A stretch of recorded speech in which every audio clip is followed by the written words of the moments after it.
Okay, we're recording now. When I share this, let me know if just anybody, let me know if it's showing the screen up here. Okay, Yeah. is it showing the screen right now? Yes, sir.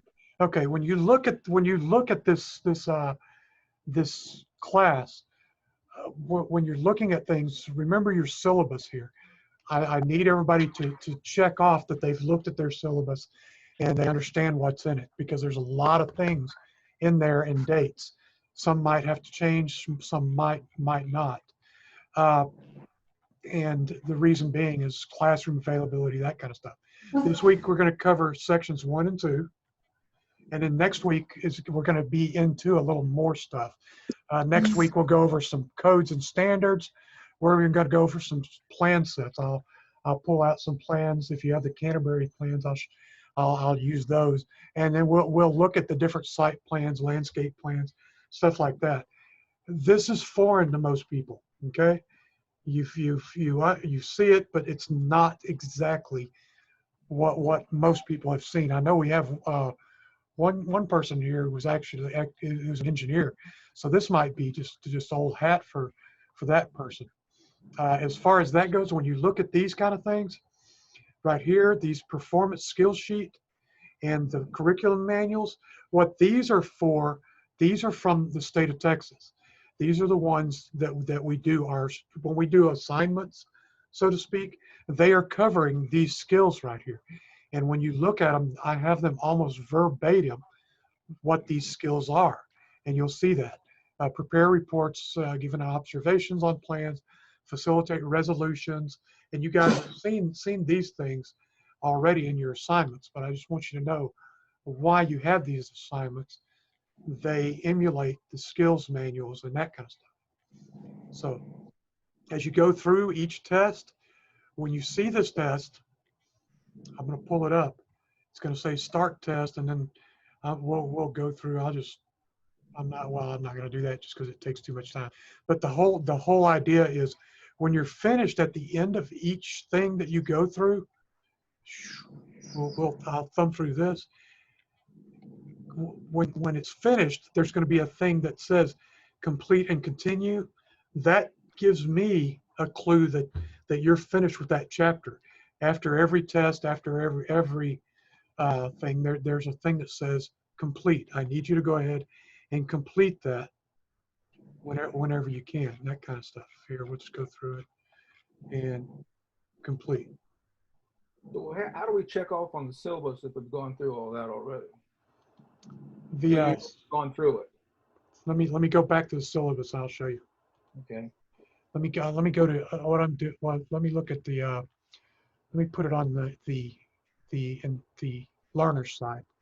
Okay. So now I'm viewing it the same way you would. Okay.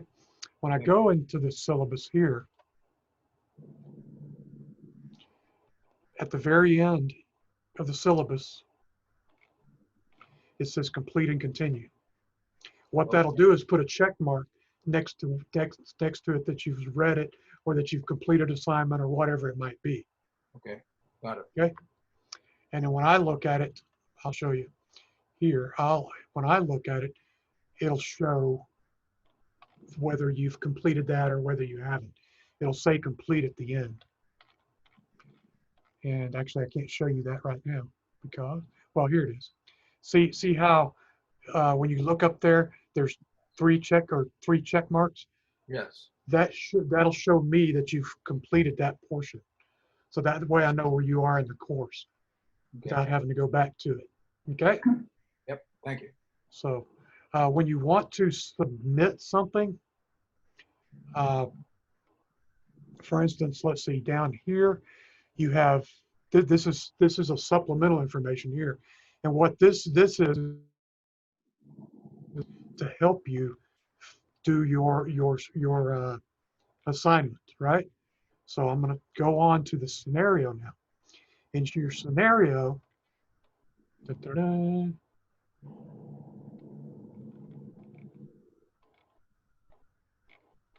and some of them you might, in order to submit it, you might have to email them to me because it might not be set up right.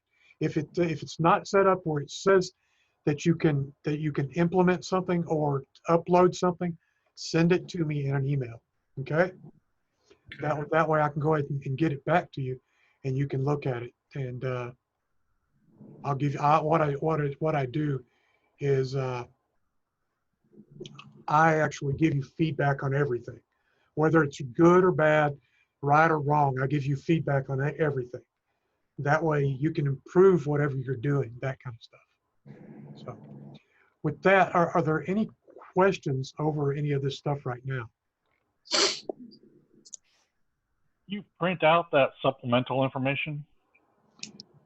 Yeah. Actually, what you can do on these things, when you have it, you can copy it and send it out. And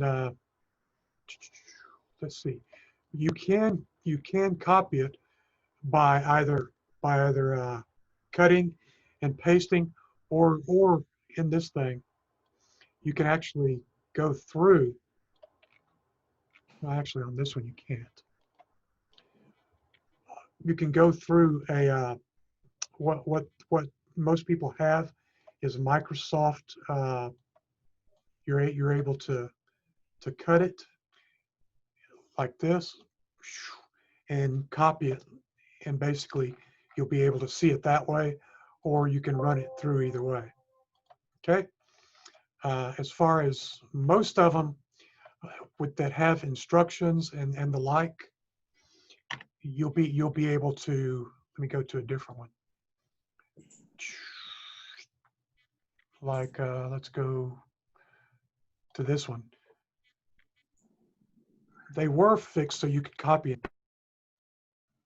Headmaster undid that, but like on text, you can actually copy it and put it to like a Word format or something like that if you wanted to do that.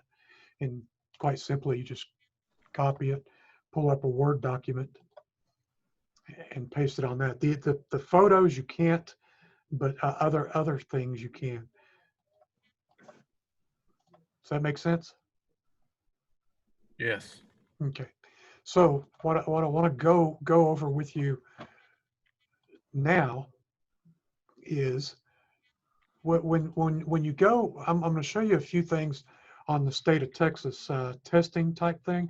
I get a breakdown when anybody takes a test, that this is what percentage of questions are in each category. Okay, so I want people to see this and understand this. And these are, when you look on your left side, it tells you how it breaks down and how the test went out for the state. They had one question on recommended policies, one question on emergency vehicle, it's probably access, that kind of thing. They had 12 questions on evaluate code, and this is the breakdown on this. This person passed their test, but these are the breakdowns here. And so just there's a couple of little things. You'll be able to go back and see this in the video, but I just want you guys to understand that there's different ways that the state does to break these things down to give you an idea of what to study when that comes around. So, any questions on what we just went over here on the learning management system, or the breakdowns, that kind of thing? Nope. No, Okay. sir. Then we'll go ahead and just get started then. You guys see me now? Yes, sir. You're not pretty? Okay. So what we're going to do is go ahead and start at chapter 1. We'll do chapter 1 and 2 today, and they'll be pretty quick. They really will, because there's not a whole lot of stuff there. But if you have questions or comments, please stop me in the middle of them. I'm not going to cover every slide that you guys have seen. I'm going to cover the key points in the book and the test questions that I've seen. And main reason being, I'm on the state ad hoc committee in Texas. So I help write this test and the inspector's tests. So I know quite well what's on these tests. So when you see the stuff, it's not just because, it's because I know what's there. Okay. So what we're going to talk about first in chapter 1, and I want to welcome everybody to this. It's like I say, it's a foreign type of subject for most people. And when we talk about what plans examiners do and why it's important to the inspection process, is because you have to be able to look at plans and see where there's a firewall there, where there's exit egress issues, that kind of thing. So when people build or remodel, the big problem most you'll find in remodeling is they won't do it to code. So it's tough to get people to understand what it is. I'll be taking off and on my Mr. Magoo glasses. That way I can talk to you. But what we're going to start out with is the role of the plans examiner. The role, as far as plans examiner, it's part of a total community protection perspective, because the whole idea is fire suppression and emergency response activities, those kind of things.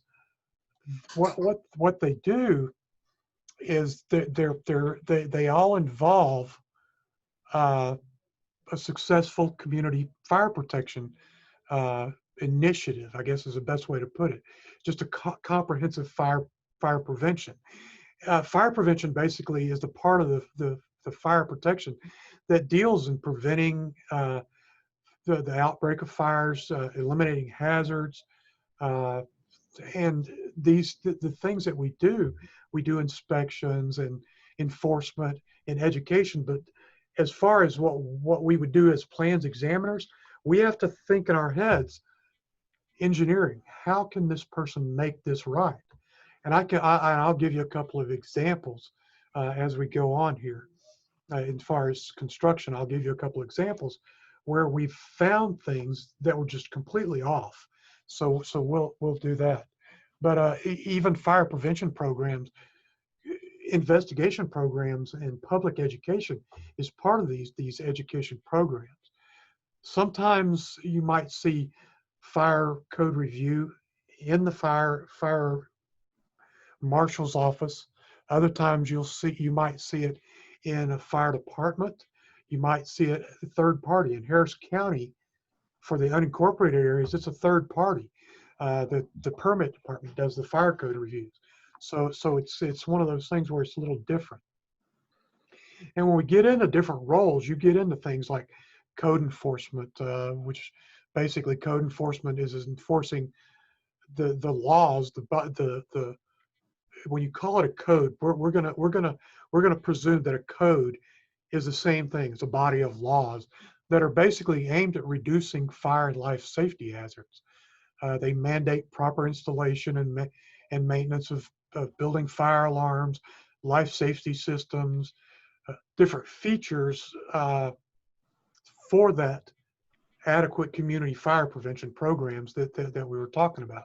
Public education is a big deal about that, because what we're doing as plans examiners, as inspectors, even as outreach people, we're public educators. We're letting them know what the problems that we see and why they're problems, and then we inform these public about the fire hazards, about fire prevention techniques, about steps to take if a fire occurs. So all that's part of that. Fire protection engineers are even part of that, because fire protection engineers and fire prevention personnel, of course, they're qualified by professional engineering credentials. You might have a fire protection engineer, you could have mechanical engineers, you have all kinds of engineers that go into putting plans together. For example, a fire protection engineer or an architect have to look, when they draw these plans out, they have to look at things that most people don't think about. Think of shafts in a building. You have elevator shafts, you have laundry shafts, laundry chutes, you have utility runs. And what it is these things all give avenue to vertical fire spread, for it to move up and down, for smoke spread to move up and down. And you'll find when you look through these plans, there are required codes for fire protection, for fire walls, for sprinkler systems inside these shafts that people might not realize should be there, or some people might not even care that they should be there, but they are there. They also, like firewalls, fire resistant shaft enclosures, that kind of thing. Even penetration such as holes, a big hole about this big can cause fire and smoke to go through to an area of the building that it shouldn't be in. And then we have to think about combustible roofing materials. We have to think about things that'll accelerate fires from one building to another, from one apartment to another, from one store to another. So what does that mean to us as fire plans examiners? As fire plans examiners, we're charged with basically reviewing plans for new construction and modifications. That's reconstruction, renovations, that kind of thing. And basically what we do is ensure that applicable fire and life safety codes are followed.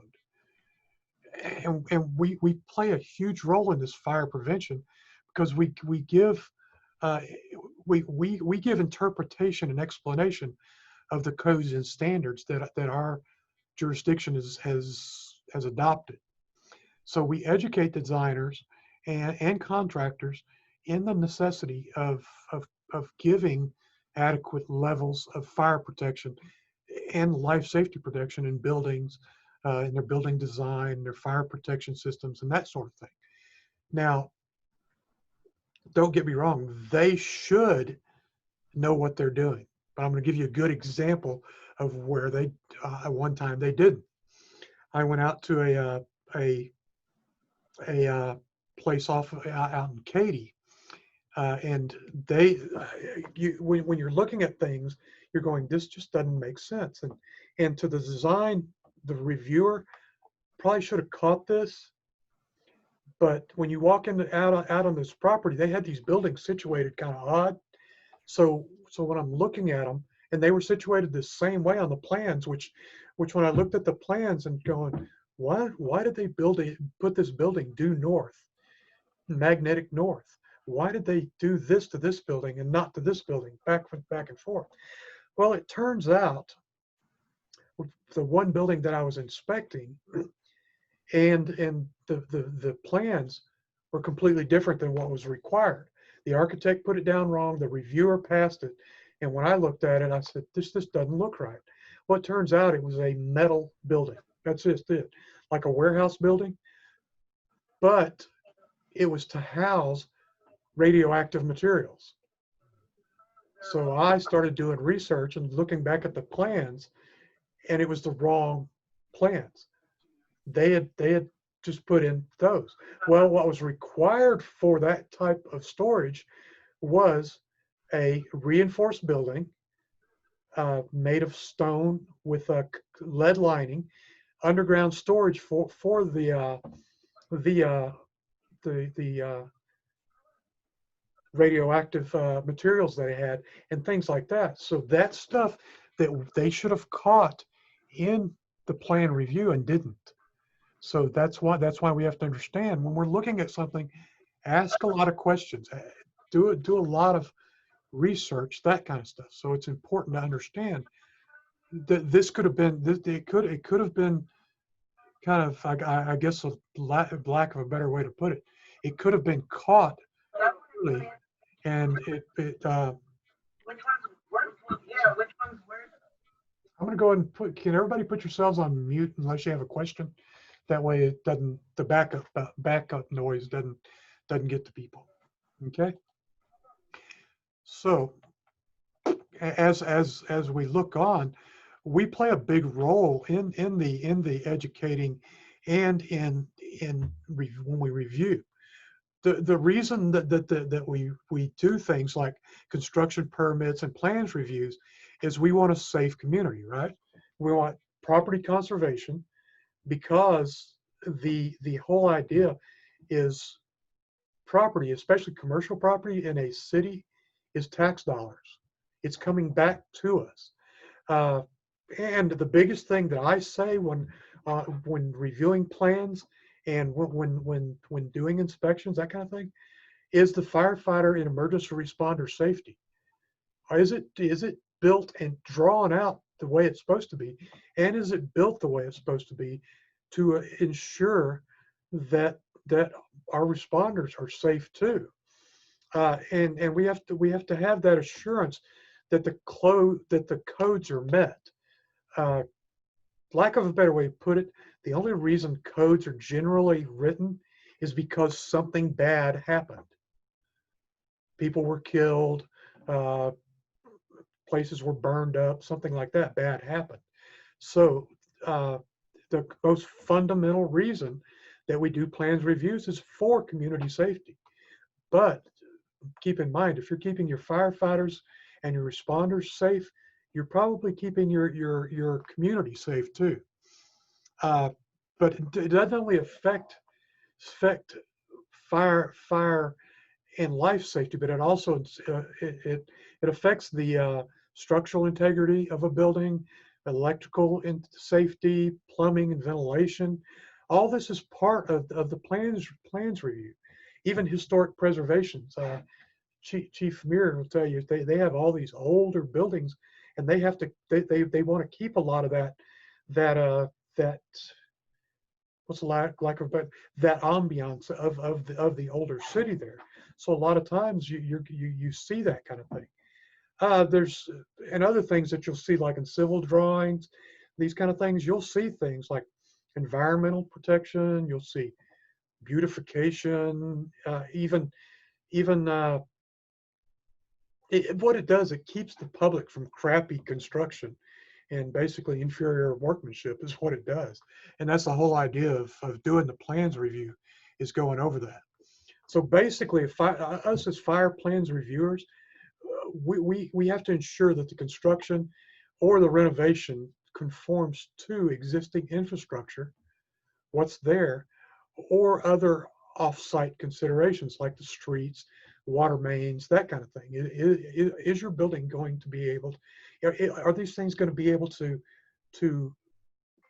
enhance your infrastructure, or is it going to cause taxing on your is it going to make it worse for your infrastructure, that kind of thing. Another reason for permits though is because the examination of plans is to provide again for our emergency and first responder safety. Is especially true in areas of buildings like remodeling and renovation, because the whole problem with remodeling and renovation is they cover up things, they conceal spaces, that kind of stuff. So it's important to understand, is there a firewall necessary in there now? There might be. Was there a firewall or fire partition in there before? Maybe, maybe not, but under the new codes, that might be required.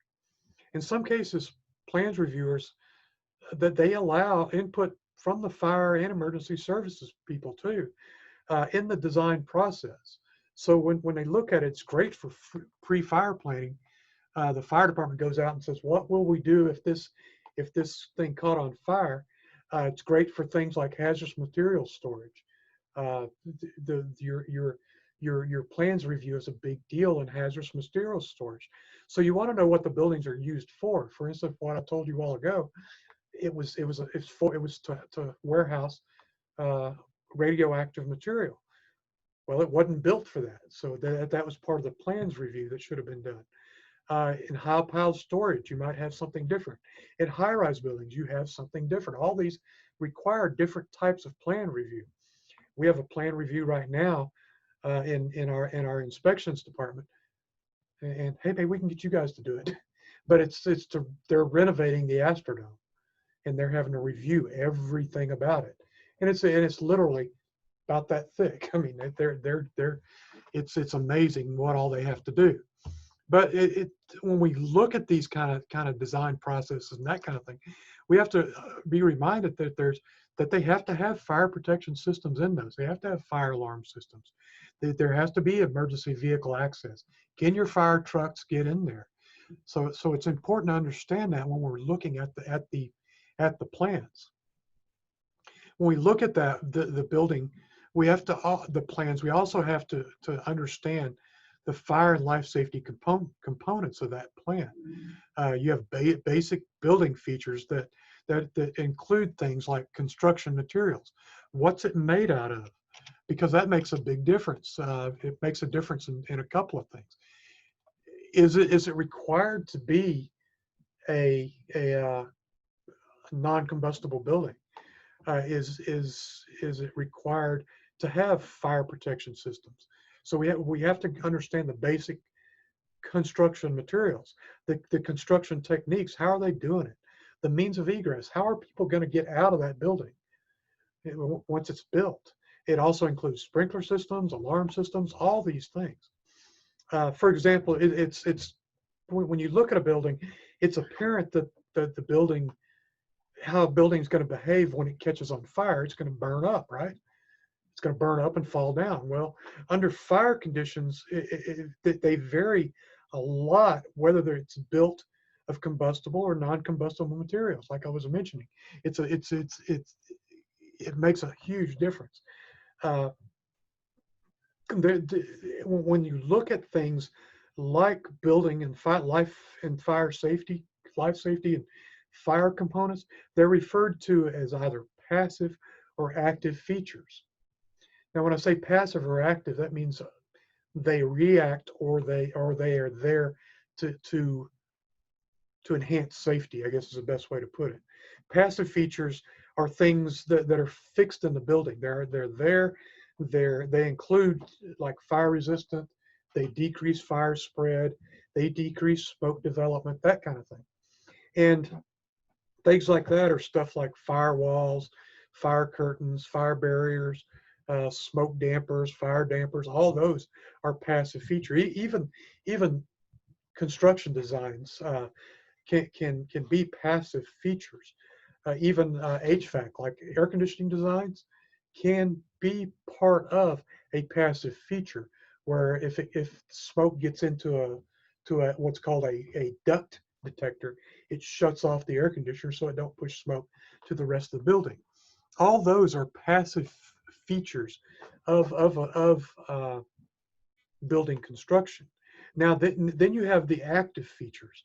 What do you guys think active features would be if those things just sit there and enhance fire safety? What do you think active things would do? Sprinkler system for one. Sprinkler system's a big one, isn't it? That's a good one. Anybody else? Smoke detectors. Smoke detectors is a huge one too, because that ties into your alarm system, doesn't it?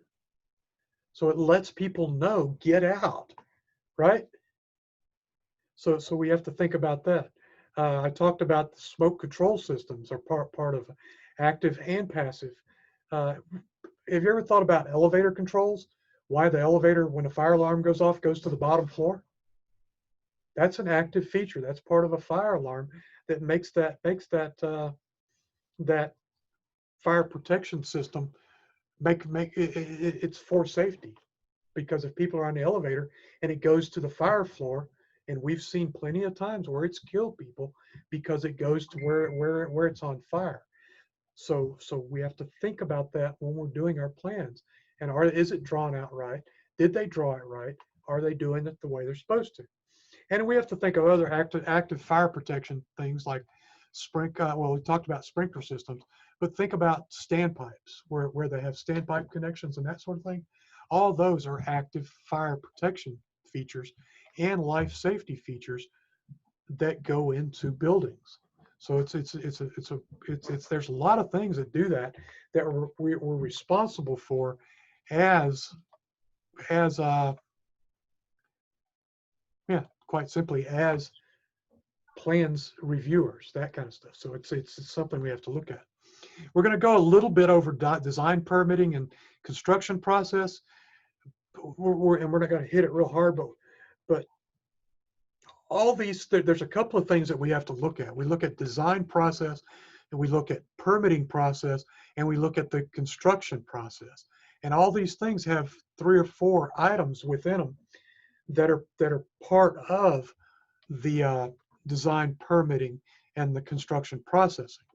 So when we look at this under design process, think about architectural design concept. What were they trying to accomplish?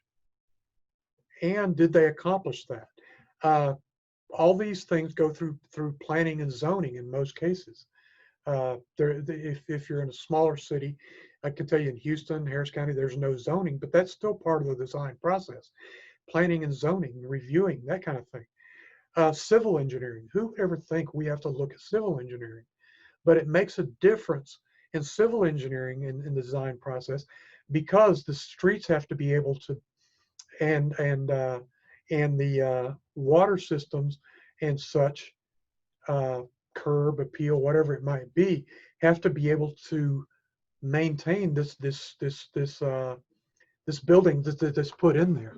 So when you see people drawing streets, parking lots, all that kind of thing, that's part of the design process and part of civil engineering. And then your complete architectural design of the building is also part of that design process. So there's a lot of things within that too. Then when we look at the permitting process, they go through a specific submittal type review. But basically, generally what they do is you submit your plans, your plans are reviewed, there's corrections made, they're either approved or denied, and then basically they're sent back to the person with a permit or not. And they're told, this is what you have to do.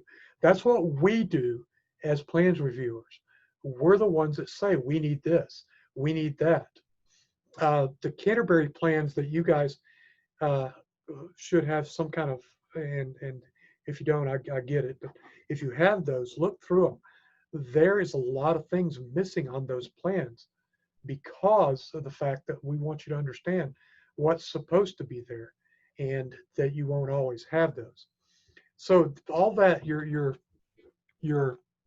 submittal view of the submittal, that's your plans review, and then the corrections that are made and the approval are all part of the permitting process. And then when we move to the construction process, basically they build a building and you get a final fire inspection and a certificate of occupancy, unless you're in a county in Texas, and then you get a certificate of compliance, which says that you followed the code to build this. So are there any questions over design permitting, that kind of thing, and the design process and construction process and the permit process there? We're going to go over a little bit more, but I just want to make sure we're good where we're at right now. So in our design process, basically, it's usually started in remodeling projects, building construction, all that is usually put together by a design professional. Design professional can be a engineer, it can be an architect, anything like that. And once the basic design's been made, there's more details that go into it and more engineering that can start. Structural engineers, you have to have them to design the structural system in order for it to be you to be able to excuse me, sorry about that. In order for you to be able to structural design, in order for the building to stay up, basically, is the best way to put it. But then you have to have specialty engineers within it too. You have contractors and specialty engineers for your heating, for your ventilation, your air conditioning, electricity, communications, plumbing, mechanical engineers, elevators, conveyance where people are moving back and forth or products moving back and forth. All that is part of that design process. And as far as that goes, you'll find that when you're looking at plans, some architectural firms are big enough that they can do both the architectural and the detailed engineering, but you won't see that a lot. You might see secondary fire protection put in there from a fire protection company or a fire alarm company. And those drawings might be separate from the architectural, but you have to have them all in order for them to work together, if that makes sense. So when we look at that, the best way to get around problems in that is to have planning meetings. That way you know how the project's going, how it's going to affect the infrastructure, the civil, the water, the sewer, the roads, traffic flow, all that's part of that civil. Even the schools around it. You can't put certain things within so many feet of schools by state laws and local ordinances and that kind of stuff. So therefore, you have to kind of have planning meetings to say, yes, we can, or no, we can't build that. As far as that goes, the infrastructure factors, think of fire protection like sprinklers and standpipe types. Think of drainage and wastewater, because you have to be able to mitigate the hazardous materials releases if there's any. Are they going to get into the wastewater? Is the drainage pushing things into it? We had one in Pasadena area where they were handling recycling of hazardous materials. Well, it turned out their recycling process, when it overflowed, pushed it into a creek, which pushed it out into the ship channel, which then pushes it out into the bays.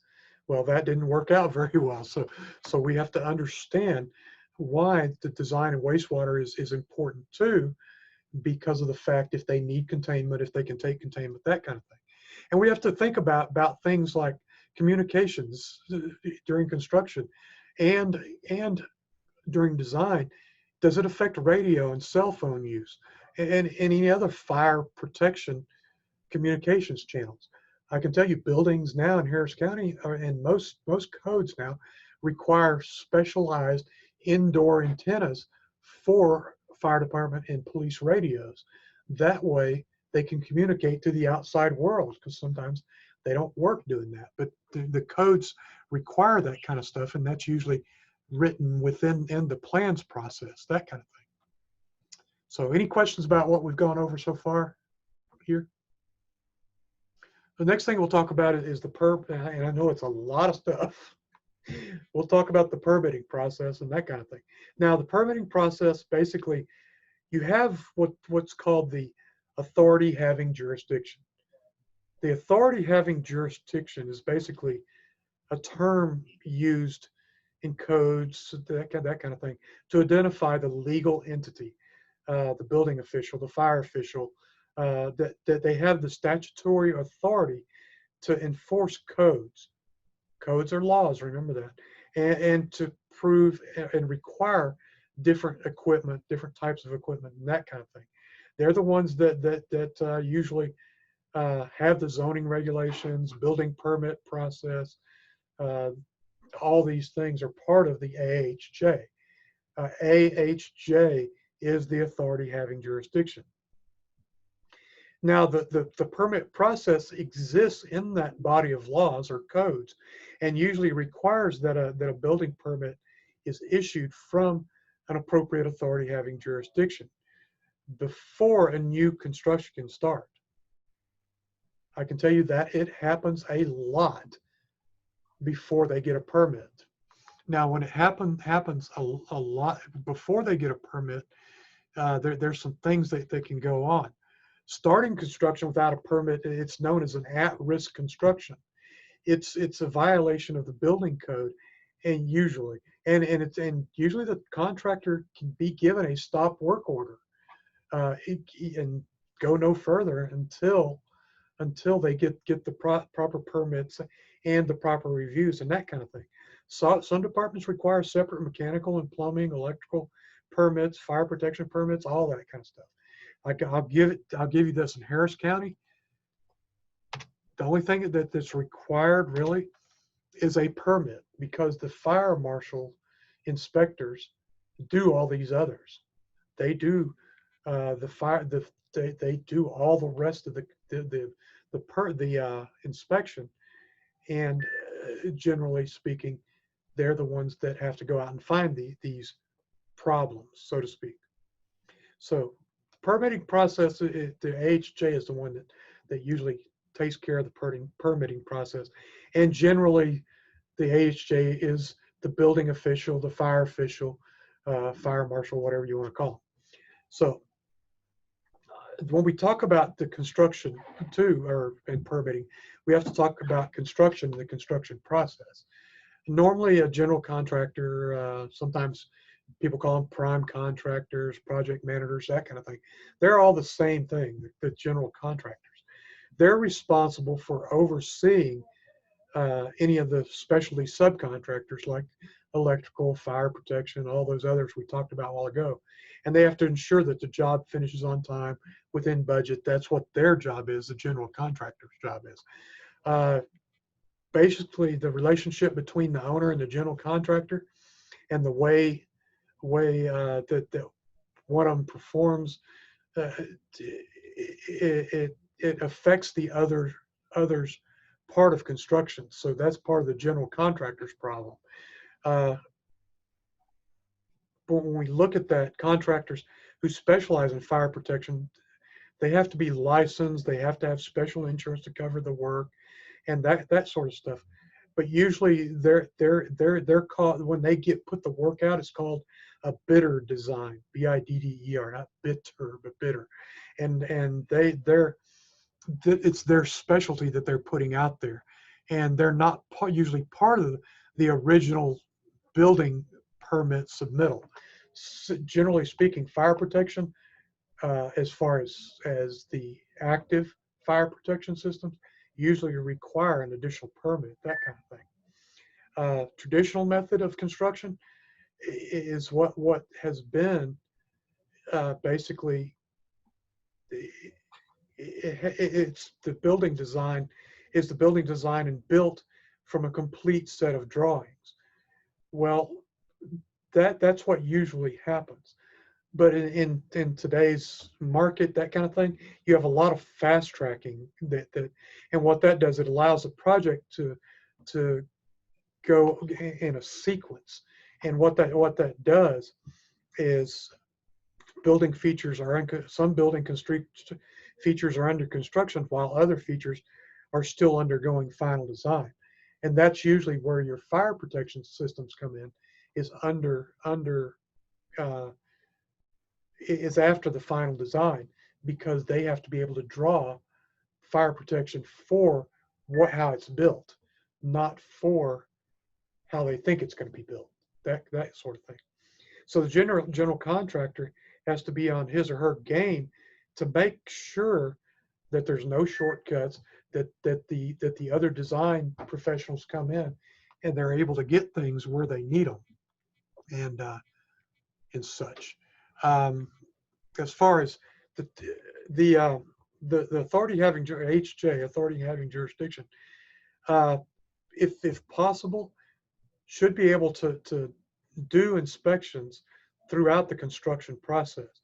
That way it ensures the code requirements are met. And I'll give you another example. There's a school over on the Beltway, 6-story school. When I was a lieutenant in inspections, I drove by it one day and said, that don't look right. I told myself, let's go check this. So I went over. What they were doing was putting plywood on a 6-story building. Generally speaking, that's supposed to be either non-combustible, type 1 or type 2 construction, non-combustible or limited combustible materials. Plywood is not, it's combustible. So I looked at it and asked them to look at their plans. Well, their plans called for fire-rated plywood. They had 6 stories of non-rated of non-rated plywood on there. They had to pull off 6 stories of plywood because they did not meet that design. So that's why it's important to understand. If you can look at it while it's being built, then you'll be able to see what's going on. And that's one thing. When we look at that, the plans were correct, but the contractor wasn't doing the way they were supposed to do. So therefore, it makes a big difference how that thing was built. If that thing had a bunch of kids in it and it caught on fire, well, it was combustible. It was not non-combustible the way, or limited combustible the way it was supposed to be. Once construction is complete, basically, the final inspection is done by the authority having jurisdiction.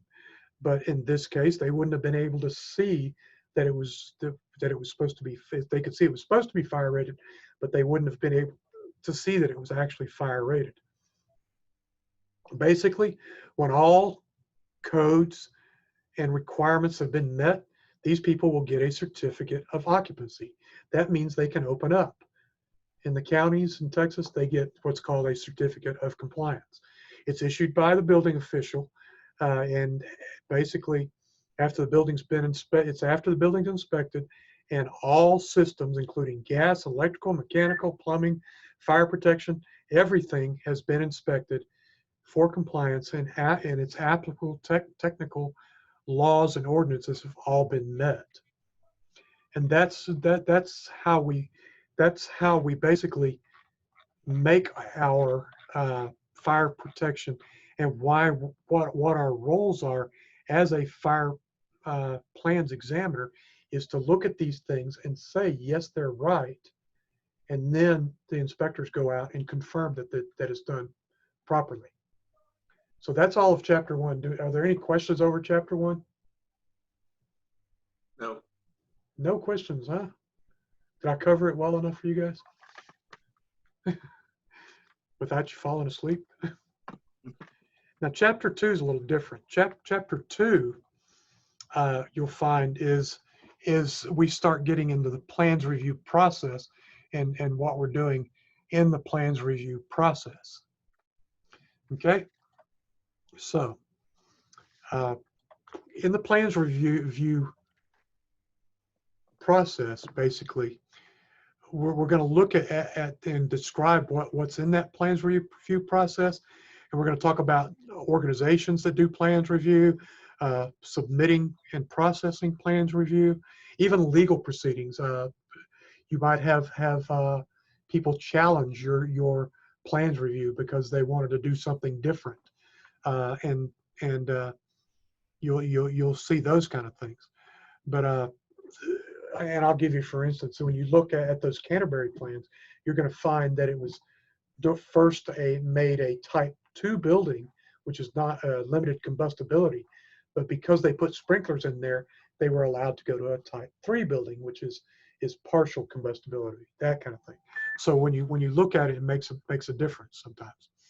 So when you look at plans review organizations, they exist basically as part of the government as a state, county, local governments. That's you that does the plans review. You review the building plans. They issue permits.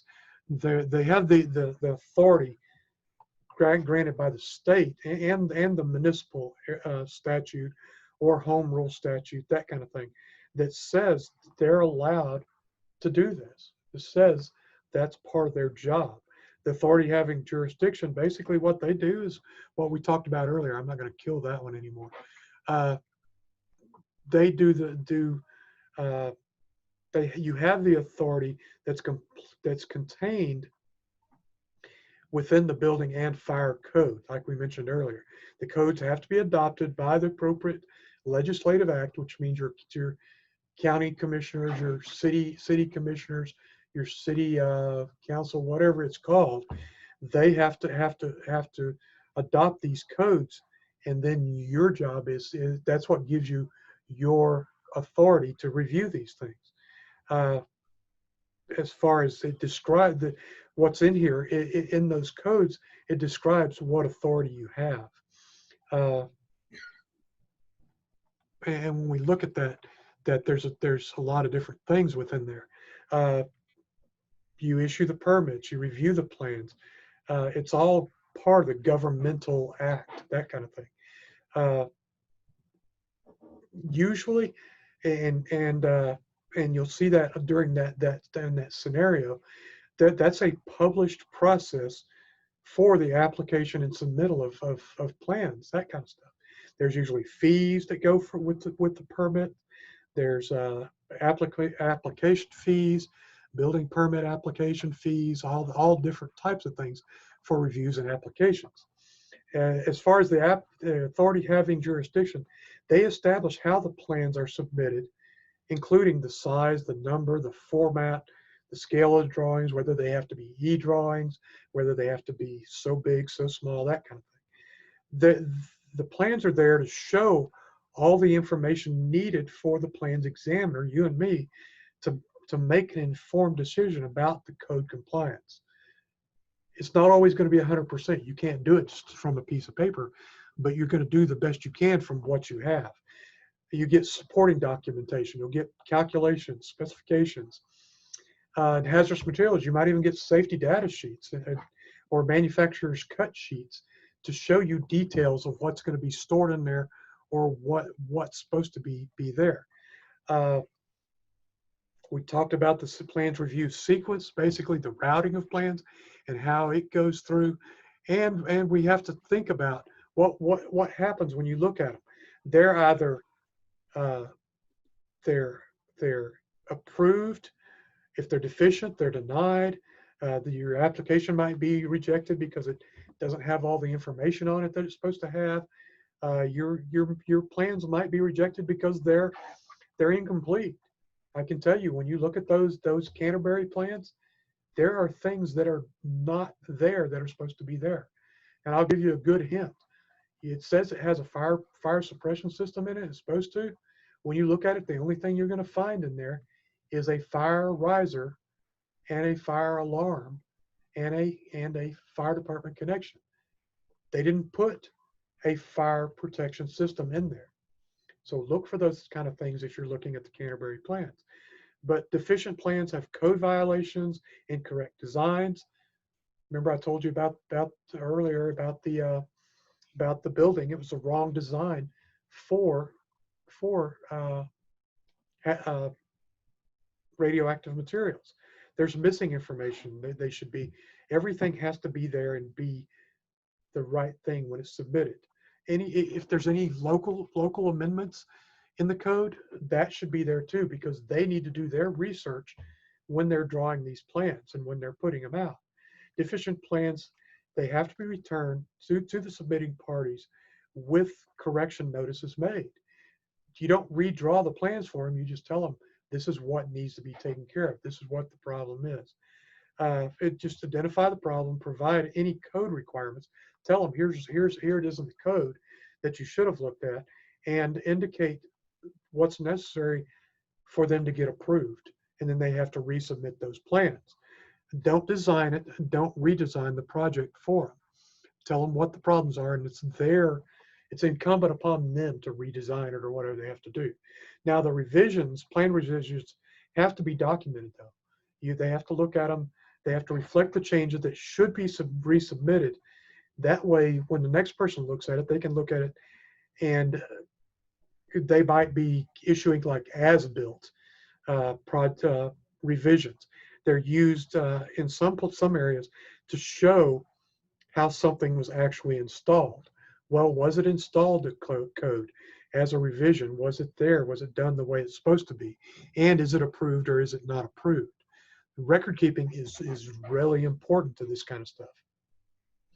As far as the official documents have to be maintained and retained by the authority having jurisdiction. They have to give us the verification that the work was performed legally and establish the code edition which the project was complied to. I can tell you in Harris County, there's the 2006 code, there's a 2009 code, 12, 15, and 18. Well, it depends on when that building was built and how much is being renovated to what design code they have to live up to. So you have to kind of go back and look, was it required? Is it required to change whatever it might be? And just remember that they can dispute the interpretation and the application, people that submit it, or even the enforcement of the code. They can dispute that, but they're done through legal proceedings. The proceedings, they can go one of two things. They can either be administrative or judicial. So there's a couple of ways that people can override your plan review. The administrative, basically, they have to go, and this is what usually has to come first. They'll go to your boss, fire marshal or building official or whoever it might be, and they will say, I don't like it because of this. They'll push it up to what's called a board of appeals to resolve any differences. they don't have, the Board of Appeals don't have the legal authority to waive a provision. They could just look at it and say, yeah, okay, this meets the intent of the code, that kind of thing. The duties of the board, basically, they interpret the code, they review alternative methods, and rule on the challenges. We can put item A in as a substitute for item B because it meets the intent of that part of the code. So when you're looking at plans, think of that too. And they can even evaluate alternative proposals, that board can, but they can't change the code, the provisions of the code. They can only say, yes, that works, no, it doesn't, that kind of thing. It's generally made, the Board of Appeals is usually made up of what's called qualified individuals. Well, it can be in some cases. I know of a couple of cities and a couple of counties where the Board of Appeals is the city council or the commissioner's court. Well, they're the ones that approved them in the first place. Why are they going to change them? So you got to think about that too when you're making your appeal. You know, it doesn't seem right, but that's just the way it is. As far as the judicial proceedings go, they can't. It involves the court system. They can. The AHJ, building official, the fire official, that kind of thing, can be a defendant or a plaintiff even for legal proceedings. If they fail to comply with the approved plans or obtain a permit, and the failure to issue a permit or enforce corrections in deficient plans can also be part of a judicial proceeding. Plans examiners sometimes are called in to testify in judicial cases just because they looked at the plans first, and you'll look at it and say, well, was it drawn to the way the plans were drawn? Was it built to the way the plans were drawn? Did they make any changes? That kind of thing. So when we look at that, there's a few things that we have to look at in order to be part of that. Now we covered a few things in chapter 2, but look at the things in your book on the building permit applications and such. And let me see if there's anything else I want to go over here. Chapter 1 and chapter 2 are kind of the same type of chapters, but one of them gives you a little bit of judicial what it does, and the other one gives you more on the authority having jurisdiction and that kind of stuff. Next week we're going to go over some of the plans and look at what they are. And I'm going to show you how to look at the front end of plans on a set of plans, and we're going to be able to try to look through the ones if you have them, and basically you'll look at my wall back here and go, hey, I think I can see that, hopefully. Let's see if there's anything else. We talked about the SDSs and cut sheets. When you look in your book, there's going to be areas on the right and left hand side that are highlighted. Those are things you will see again. I can guarantee you that. You'll see those in state testing. You'll see those in ICC testing, which is International Code Compliance, International Fire Code testing. So know what these things are. They're highlighted in gray and those sort of things. When you look at things like cut sheets, understand that is description of a system from the manufacturer's catalog. The manufacturers make up the cut sheets, the project manuals, parts of that project, the bidding and construction contract documents. They're part of that plan that you're looking at. We talked enough about the sequence and how your assignment that you're going to do. And understand that we have to get back and educate these people on a lot of things, on code violations, incorrect designs, things that are missing on the plans, even code amendments. There might be some amendments to the code that they didn't bother to look up before they built their plan. And that. And just understand if they're approved, you've made them acceptable. If the fire marshal goes out there or fire inspector goes out and says, well, they should have put this in there and they didn't, that would come back to you as a plans examiner. But as far as who's responsible for it ultimately is the design professional who drew those plans. You reviewed them, and it might be something you missed. So don't think I got to get everything, but you try to get every little thing. Where all the doors were there, where all the windows there that were required, and that's why you keep those records to say, yes, this is what I told them, and this is what they actually did. As far as that goes, the Freedom of Information Act gives the public it gives them the authority, the public, to request records when of drawings, records of approvals, denials of permits, that kind of thing. So we have to understand that Freedom of Information Act and what it is. It's basically laws that are designed to make government information available to the public, and we have to think of those when we look at those. You can get, actually judicially, you can get a subpoena. A subpoena basically is a court order for you as a witness to produce documents, to testify under oath, all these different things, which can be included in that Freedom of Information Act. So it's important to understand what those are and how that Board of Appeals works within that sequence. Let's see, I'm trying to think if there's anything else. So when we look at plans review, if you have building departments, they look at them.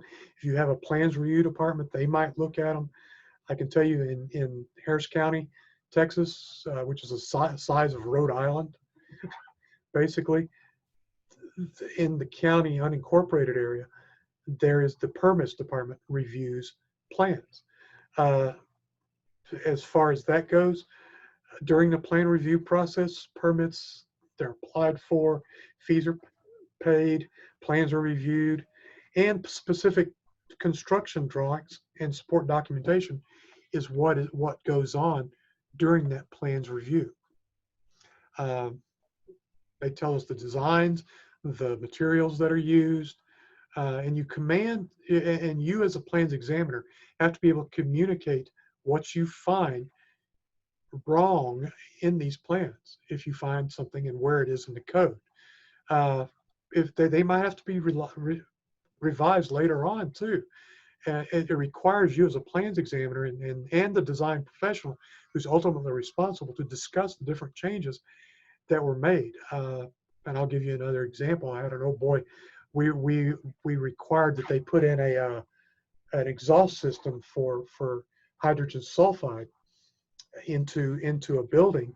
And when he sent back the drawings to me, I looked at him and I said, that won't work, because all he put in was a manual system. And if you're exposed to hydrogen sulfide, you don't want a manual system. You want an automatic system that's going to evacuate all that H2S out of there, the hydrogen sulfide out there. So it's understandably, you have to look at and meet with this design professional. And this guy was actually a friend of mine. It just happened to be a friend. I looked at him and said, Tim, that won't work. Why? I said, because you can't have them go over and push a button to do it, because they've already been exposed to it. They might not be conscious enough to do it. So things like that. So do we have any questions over the first two chapters and what we went over before we started the first two chapters? Any questions or comments right now? Yes, sir. Okay. You have a question, John? I do. Yes, this is John O'Prandy with Albemarle County, Virginia Fire Rescue. Yes, sir. And I apologize if I missed it. I came on just a few minutes late. I noticed there were some questions on the tests for Chapter 1 and 2 that came from either just general knowledge or from some other source. and maybe you mentioned this at the start, like I said, is there another specific source that those tests are built off of that we should be focusing on as well, in addition to the text we have? No, sir, I can assure you that every single question came out of each one, either chapter 1, chapter 1's test, or chapter 2 in chapter 2's test. I can even quote you page and paragraph on those. Okay, great. Thank you, sir. No problem. I And think, that's why it'll be all the way through, except for the final exam, of course. I think what John was asking, what you skip to like chapter 10, like for standpipes and truss construction and some of your questions. It forces you to go back to the book and actually look up stuff. I think, is that why you probably put those questions in? Some of them you'll find that, yeah. I'll look at it again to be assured of that.